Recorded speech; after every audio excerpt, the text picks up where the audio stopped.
चलिए आज के क्लास में हम सब लोग देखने वाले हैं सामान्य ज्ञान का टॉप 40 प्रश्न को देखने वाले हैं। सामान्य ज्ञान का टोटल 40 प्रश्न को देखने वाले हैं। अगर आप किसी भी एग्जाम की तैयारी कर रहे हैं तो ये क्लास आपके लिए बेहद इंपॉर्टेंट साबित होगा। तो ये क्लास आप सब लोग इन तक जरूर बात कीजिएगा। तो चलिए क्लास को शुरू करते हैं। क्लास को शुरू करने से पहले अगर आप सभी लोग चैनल पर नए हो तो चैनल को प्लीज लाइक एंड सब्सक्राइब जरूर कर देना और वीडियो को इन तक जरूर बात करना, जिससे पढ़कर आपको पता चल सके कि एग्जाम में किस टाइप का प्रश्न आता है। तो चलिए पहले प्रश्न की ओर बढ़ते हैं। तो पहला प्रश्न आपके स्क्रीन पर है कि अंतर्राष्ट्रीय मजदूर दिवस कब मनाया जाता है। सभी लोग बताने का प्रयास कीजिएगा। अंतर्राष्ट्रीय मजदूर दिवस किस तिथि को मनाया जाता है? तो याद रखिएगा हमेशा के लिए ऑप्शन डी हो जाएगा 1 मई को। याद रखिएगा अंतर्राष्ट्रीय मजदूर दिवस किस तिथि को मनाया जाता है? 1 मई को मनाया जाता है। ऑप्शन डी करेक्ट आंसर हो जाएगा। याद रखिएगा ऑप्शन डी करेक्ट आंसर हो जाएगा। चलिए अगले प्रश्न की ओर बढ़ते हैं। अगला प्रश्न है जगन्नाथ मंदिर किस राज्य में? बेहद इंपॉर्टेंट प्रश्न है। जगन्नाथ मंदिर किस राज्य में? सभी लोग बताने का प्रयास कीजिएगा। जगन्नाथ मंदिर किस राज्य में है? तो याद रखिएगा ये उड़ीसा में। याद रखिएगा जगन्नाथ मंदिर कहाँ है? उड़ीसा में है। ऑप्शन ए करेक्ट आंसर हो जाएगा। याद रखिएगा ऑप्शन ए करेक्ट आंसर हो जाएगा। अगले प्रश्न की ओर बढ़ते हैं। अगला प्रश्न है कि नरौरा परमाणु विद्युत केंद्र कहाँ स्थित है? नरौरा परमाणु विद्युत केंद्र कहाँ स्थित है? सभी लोग बताने का प्रयास कीजिएगा। तो इसका सही जवाब हो जाएगा उत्तर प्रदेश में। याद रखिएगा नरौरा नरौरा परमाणु विद्युत केंद्र कहाँ स्थित है? तो उत्तर प्रदेश में है। ऑप्शन सी करेक्ट आंसर हो जाएगा। याद रखिएगा ऑप्शन सी करेक्ट आंसर हो जाएगा। अगले प्रश्न की ओर बढ़ते हैं। अगला प्रश्न कहता है भारत की सबसे ऊंची मूर्ति क्या है? सभी लोग बताने का प्रयास कीजिएगा।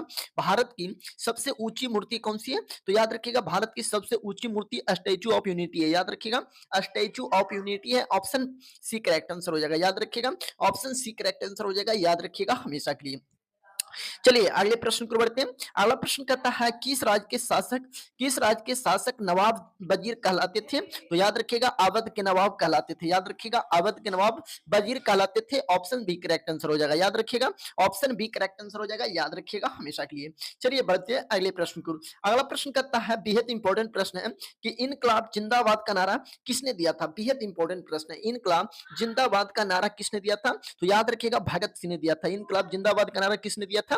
तो भगत सिंह ने दिया था। ऑप्शन डी करेक्ट आंसर हो जाएगा। याद रखिएगा ऑप्शन डी करेक्ट आंसर हो जाएगा। अगले प्रश्न की ओर बढ़ते हैं। अगला प्रश्न कहता है सभी लोग बताने का प्रयास कीजिएगा। निम्न में से कौन सा संत महाराष्ट्र से थे? सभी लोग बताने का प्रयास कीजिएगा। निम्न में से कौन सा संत महाराष्ट्र से थे? तो याद रखिएगा तुकाराम महाराष्ट्र के थे। याद रखिएगा ऑप्शन बी करेक्ट आंसर हो जाएगा। याद रखिएगा ऑप्शन बी करेक्ट आंसर हो जाएगा। अगले प्रश्न की ओर बढ़ते हैं। अगला प्रश्न कहता है विश्व जल दिवस किस तिथि को मनाया जाता है? विश्व जल दिवस किस तिथि को मनाया जाता है? सभी लोग बताने का प्रयास कीजिएगा। तो विश्व जल दिवस 22 मार्च को मनाया जाता है। याद रखिएगा 22 मार्च को मनाया जाता है। ऑप्शन डी करेक्ट आंसर हो जाएगा। याद रखिएगा ऑप्शन डी करेक्ट आंसर हो जाएगा। विश्व जल दिवस किस तिथि को मनाया जाता है? तो 22 मार्च को मनाया जाता है। ऑप्शन डी करेक्ट आंसर हो जाएगा। अगले प्रश्न की ओर बढ़ते हैं। अगला प्रश्न कहता है नोबेल पुरस्कार प्राप्त करने वाला प्रथम भारतीय कौन था? सभी लोग बताने का प्रयास कीजिएगा। नोबेल पुरस्कार प्राप्त करने वाला प्रथम भारतीय कौन था? तो याद रखिएगा रविंद्रनाथ टैगोर था। याद रखिएगा रविंद्रनाथ टैगोर था। ऑप्शन डी करेक्ट आंसर हो जाएगा। याद रखिएगा रविंद्रनाथ टैगोर था। ऑप्शन डी करेक्ट आंसर हो जाएगा। याद रखिएगा हमेशा के लिए। चलिए बढ़ते हैं अगले प्रश्न को। अगला प्रश्न कहता है शिवाजी का राज्याभिषेक कहाँ हुआ था? सभी लोग बताने का प्रयास कीजिएगा। शिवाजी का राज्याभिषेक कहाँ हुआ था? सभी लोग बताने का प्रयास कीजिएगा।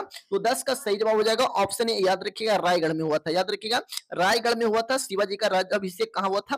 तो रायगढ़ में हुआ था। ऑप्शन ए करेक्ट आंसर हो जाएगा। याद रखिएगा ऑप्शन ए करेक्ट आंसर हो जाएगा। याद रखिएगा हमेशा के लिए। चलिए बढ़ते हैं अगले प्रश्न की ओर। अगला प्रश्न कहता है रिहंद बांध किस राज्य में? सभी लोग बताने का प्रयास कीजिएगा। रिहंद बांध किस राज्य में? बेहद इंपॉर्टेंट प्रश्न है। बेहद इंपॉर्टेंट प्रश्न है। सभी लोग बताने का प्रयास कीजिएगा। रिहंद बांध किस राज्य में? सभी लोग बताने का प्रयास कीजिएगा। रिहंद बांध कहाँ? तो याद रखिएगा उत्तर प्रदेश में। कहाँ है? उत्तर प्रदेश में। ऑप्शन बी करेक्ट आंसर हो जाएगा। याद रखिएगा ऑप्शन बी करेक्ट आंसर हो जाएगा। याद रखिएगा हमेशा के लिए। अगले प्रश्न की ओर बढ़ते हैं। अगला प्रश्न कहता है पीतल में कौन सी धातु होती है? सभी लोग बताने का प्रयास कीजिएगा। पीतल में कौन सी धातु होती है? तो याद रखिएगा तांबा और जस्ता होती है। ऑप्शन सी करेक्ट आंसर हो जाएगा। पीतल में कौन सी धातु होती है? तो तांबा और जस्ता होती है। ऑप्शन सी करेक्ट आंसर हो जाएगा। याद रखिएगा ऑप्शन सी करेक्ट आंसर हो जाएगा। चलिए बढ़ते हैं अगले प्रश्न की ओर। अगला प्रश्न कहता है अजंता चित्रकारी किस काल से संबंधित है? सभी लोग बताने का प्रयास कीजिएगा। अजंता चित्रकारी किस काल से संबंधित है? सभी लोग बताने का प्रयास कीजिएगा। तो याद रखिएगा ये गुप्त काल से संबंधित है। याद रखिएगा गुप्त काल से संबंधित है। ऑप्शन बी करेक्ट आंसर हो जाएगा। याद रखिएगा ऑप्शन बी करेक्ट आंसर हो जाएगा। चलिए बढ़ते हैं अगले प्रश्न की ओर। अगला प्रश्न कहता है अगला प्रश्न कहता है अंतर्राष्ट्रीय मजदूर दिवस कब मनाया जाता है? सभी लोग बताने का प्रयास कीजिएगा। अंतर्राष्ट्रीय मजदूर दिवस किस तिथि को मनाया जाता है? सभी लोग बताने का प्रयास कीजिएगा। तो 14 का सही जवाब हो जाएगा ऑप्शन डी 1 मई को मनाया जाता है। अंतर्राष्ट्रीय मजदूर दिवस किस तिथि को मनाया जाता है? तो 1 मई को मनाया जाता है। ऑप्शन डी करेक्ट आंसर हो जाएगा। याद रखिएगा ऑप्शन डी करेक्ट आंसर हो जाएगा। अगले प्रश्न की ओर बढ़ते हैं। अगला प्रश्न कहता है कि किसने कहा था दिल्ली अभी दूर है? सभी लोग बताने का प्रयास कीजिएगा। किसने कहा था दिल्ली अभी दूर है? बेहद इंपॉर्टेंट प्रश्न है। तो याद रखिएगा निजामुद्दीन औलिया ने कहा था। याद रखिएगा निजामुद्दीन औलिया ने कहा था। ऑप्शन ए करेक्ट आंसर हो जाएगा। याद रखिएगा ऑप्शन ए करेक्ट आंसर हो जाएगा। याद रखिएगा हमेशा के लिए। चलिए बढ़ते हैं अगले प्रश्न की ओर। अगला प्रश्न कहता है पोंगल किस राज्य का चर्चित पर्व है? सभी लोग बताने का प्रयास कीजिएगा। पोंगल किस राज्य का चर्चित पर्व है? तो याद रखिएगा पोंगल कहाँ का है? तो तमिलनाडु का। याद रखिएगा पोंगल किस राज्य का चर्चित पर्व है? तो तमिलनाडु का है। ऑप्शन बी करेक्ट आंसर हो जाएगा। याद रखिएगा ऑप्शन बी करेक्ट आंसर हो जाएगा। याद रखिएगा हमेशा के लिए। अगले प्रश्न की ओर बढ़ते हैं। अगला प्रश्न कहता है न्याय दर्शन का लेखक कौन था? सभी लोग बताने का प्रयास कीजिएगा। न्याय दर्शन का लेखक कौन था? सभी लोग बताने का प्रयास कीजिएगा। तो न्याय दर्शन के लेखक गौतम था। याद रखिएगा ऑप्शन डी करेक्ट आंसर हो जाएगा। याद रखिएगा ऑप्शन डी करेक्ट आंसर हो जाएगा। याद रखिएगा हमेशा के लिए। चलिए बढ़ते हैं अगले प्रश्न को। अगला प्रश्न कहता है वेदों की संख्या कितनी? बेहद इंपॉर्टेंट प्रश्न है। वेदों की संख्या कितनी है? सभी लोग बताने का प्रयास कीजिएगा। बेहद इंपॉर्टेंट प्रश्न है। वेदों की संख्या कितनी है? तो याद रखिएगा वेदों की संख्या 4 है। वेदों की संख्या कितना है? तो वेदों की संख्या 4 है। ऑप्शन सी करेक्ट आंसर हो जाएगा। याद रखिएगा ऑप्शन सी करेक्ट आंसर हो जाएगा। अगले प्रश्न की ओर बढ़ते हैं। अगला प्रश्न कहता है विश्व क्षय रोग दिवस कब मनाया जाता है? विश्व क्षय रोग दिवस किस तिथि को मनाया जाता है? तो याद रखिएगा 24 मार्च को मनाया जाता है। याद रखिएगा 24 मार्च को मनाया जाता है। ऑप्शन बी करेक्ट आंसर हो जाएगा। याद रखिएगा ऑप्शन बी करेक्ट आंसर हो जाएगा। अगले प्रश्न की ओर बढ़ते हैं। अगला प्रश्न कहता है लोसांग उत्सव कहाँ मनाया जाता है? लोसांग उत्सव कहाँ मनाया जाता है? सभी लोग बताने का प्रयास कीजिएगा। तो याद रखिएगा लोसांग उत्सव सिक्किम में मनाया जाता है। याद रखिएगा सिक्किम में मनाया जाता है। लोसांग उत्सव कहाँ मनाया जाता है? सिक्किम में मनाया जाता है। ऑप्शन ए करेक्ट आंसर हो जाएगा। चलिए जी बढ़ते हैं अगले प्रश्न की ओर। अगला प्रश्न कहता है कि आजाद हिंद फौज की स्थापना कहाँ हुई थी? सभी लोग बताने का प्रयास कीजिएगा। आजाद हिंद फौज की स्थापना कहाँ हुई थी? सभी लोग बताने का प्रयास कीजिएगा। तो इसका सही जवाब हो जाएगा ऑप्शन बी सिंगापुर में हुआ था। याद रखिएगा आजाद हिंद फौज की स्थापना कहाँ हुआ था? तो सिंगापुर में हुआ था। ऑप्शन बी करेक्ट आंसर हो जाएगा। याद रखिएगा ऑप्शन बी करेक्ट आंसर हो जाएगा। अगले प्रश्न की ओर बढ़ते हैं। अगला प्रश्न कहता है स्वर्ण मंदिर किस झील पर स्थित है? स्वर्ण मंदिर किस झील पर स्थित है? सभी लोग बताने का प्रयास कीजिएगा। तो इसका सही जवाब हो जाएगा। याद रखिएगा अमृत सरोवर झील पर अवस्थित है। याद रखिएगा अमृत सरोवर झील पर अवस्थित है। ऑप्शन ए करेक्ट आंसर हो जाएगा। याद रखिएगा ऑप्शन ए करेक्ट आंसर हो जाएगा। अगले प्रश्न की ओर बढ़ते हैं। अगला प्रश्न कहता है बुलंद दरवाजा का निर्माण किसने करवाया था? बुलंद दरवाजा का निर्माण किसने करवाया था? सभी लोग बताने का प्रयास कीजिएगा। तो 23 का सही जवाब हो जाएगा ऑप्शन ए अकबर ने करवाया था। याद रखिएगा बुलंद दरवाजा का निर्माण किसने बनवाई थी? तो याद रखिएगा अकबर ने बनवाया था। ऑप्शन ए करेक्ट आंसर हो जाएगा। चलिए बढ़ते हैं अगले प्रश्न की ओर। अगला प्रश्न कहता है पुष्कर मेला कहाँ लगता है? सभी लोग बताने का प्रयास कीजिएगा। पुष्कर मेला कहाँ लगता है? सभी लोग बताने का प्रयास कीजिएगा। तो याद रखिएगा पुष्कर मेला कहाँ लगता है? तो अजमेर में लगता है। याद रखिएगा अजमेर में लगता है। पुष्कर मेला कहाँ लगता है? अजमेर में लगता है। ऑप्शन बी करेक्ट आंसर हो जाएगा। याद रखिएगा हमेशा के लिए। चलिए बढ़ते हैं अगले प्रश्न की ओर। अगला प्रश्न कहता है अगला प्रश्न कहता है सती प्रथा का सर्वाधिक विरोध किसने किया था? सती प्रथा का सर्वाधिक विरोध किसने किया था? सभी लोग बताने का प्रयास कीजिएगा। तो याद रखिएगा सती प्रथा का सर्वाधिक विरोध राजा राम मोहन राय ने किया था। ऑप्शन ए करेक्ट आंसर हो जाएगा। याद रखिएगा ऑप्शन ए करेक्ट आंसर हो जाएगा। राजा राम मोहन राय ने किया था। याद रखिएगा हमेशा के लिए।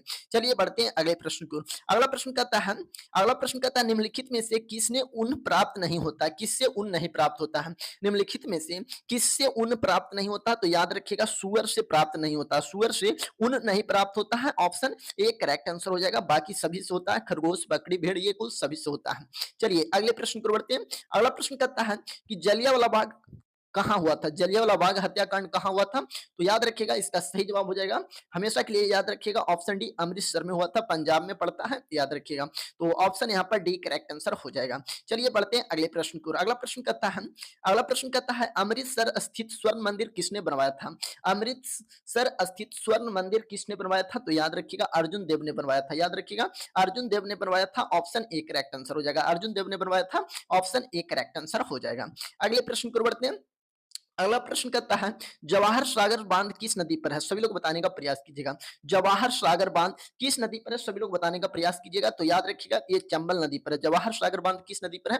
तो चंबल नदी पर है। ऑप्शन यहाँ पर डी करेक्ट आंसर हो जाएगा। याद रखिएगा हमेशा के लिए। चलिए बढ़ते हैं अगले प्रश्न को। अगला प्रश्न कहता है कि बिहार का शोक किस नदी को कहा जाता है? बेहद इंपॉर्टेंट प्रश्न है। बिहार का शोक किस नदी को कहा जाता है? तो याद रखिएगा 30 नंबर प्रश्न का आप सभी को कमेंट बॉक्स में जवाब देना। बिहार का शोक किस नदी को कहा जाता है? आप सभी को कमेंट बॉक्स में बताना है। तो चलिए फिर मिलते हैं अगले क्लास में। तब तक के लिए जय हिंद, जय भारत।